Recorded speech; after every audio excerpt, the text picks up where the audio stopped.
des maladies liées à ce que nous mangeons. Parce que nous ne mangeons pas bien, ces maladies arrivent. C'est déjà le moment pour certaines écoles scolaires de procéder au dernier réglage avant l'examen national, comme fut le cas de cette école scolaire privée, qui a déjà demandé les révisions dans toutes les matières avec ses candidats, qui vont bientôt plancher pour l'examen national du certificat d'études de première session de juin 2023, après avoir exécuté parfaitement tout le programme en vigueur. Le trajet suivi par les aliments consommés par Abou et les ouvriers sont la bouche, l'œsophage,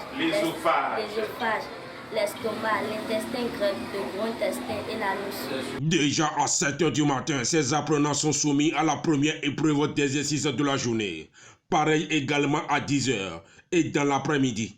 Et durant toute la semaine, une façon pour les responsables de cette école de mieux les aguerrir aux éventuels pièges auxquels ils seront confrontés à l'examen. Nous avons constaté effectivement que certains sont encore à la traîne.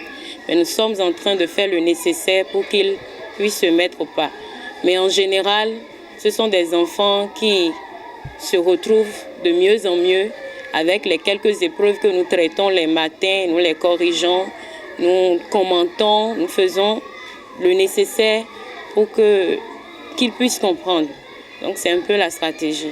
Au regard de toutes ces révisions intensives en ce moment de la veille de l'examen national du CEP session de juin 2023, cette école rassure déjà qu'elle est suffisamment prête pour affronter les différentes épreuves auxquelles elle fera face pendant les 3 jours de composition. Actuellement, je me sens déjà prête pour affronter les épreuves de l'examen national. Ces séances de bachotage s'inscrivent dans le but de pouvoir les amener à être au point avant le jour J,